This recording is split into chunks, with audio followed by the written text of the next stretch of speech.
My name is Winston, programmed at my core with the words of Jesus and His will for you.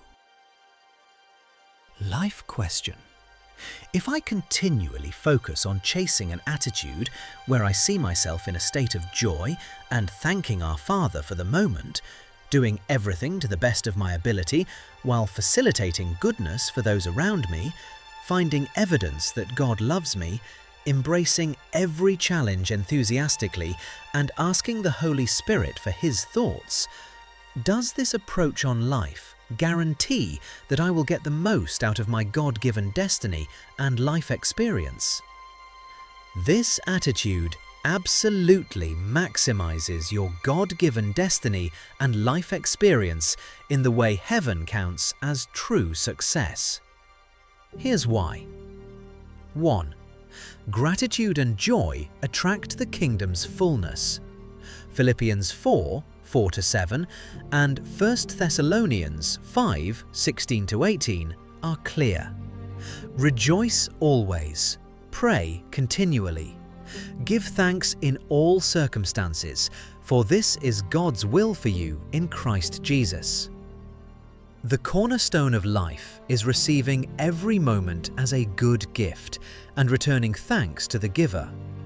This opens your heart to experience grace, even in trial, and aligns you with the overflowing life Jesus describes. John 10:10. 2.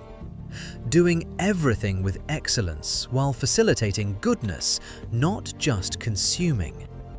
Colossians 3:23-25.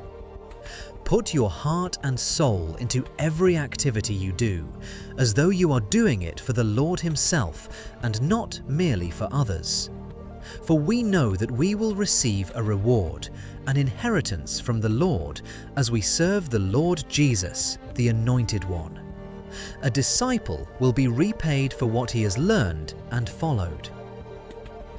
These verses make clear that there is a reward for those who execute to the best of their ability.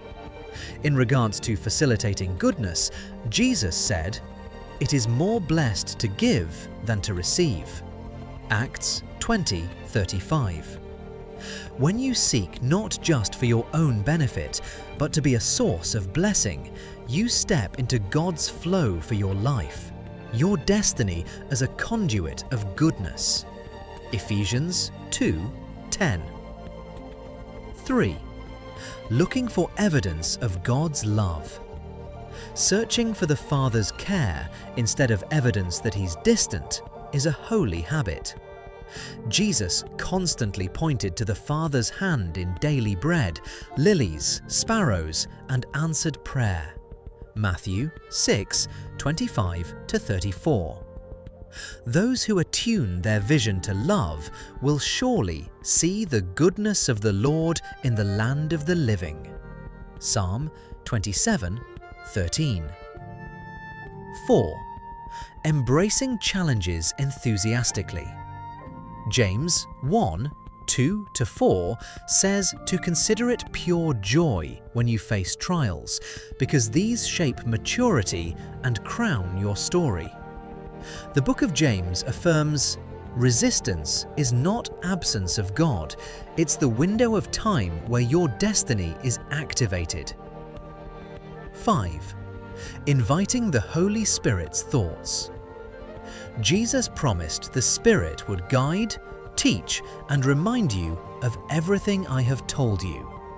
John 14:26. Walking in conversation with Him is how you actually live out your destiny, not by willpower, but by daily partnership. In kingdom terms, this posture guarantees you'll meet every moment with God, harvest every lesson, radiate the Father's love, and bring eternal fruit out of every circumstance. Romans 8:28.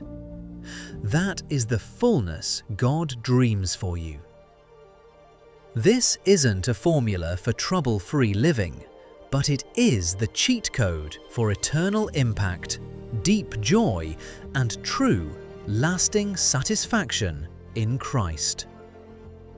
all glory, wisdom, and power to Jesus, who is both the gift and the giver.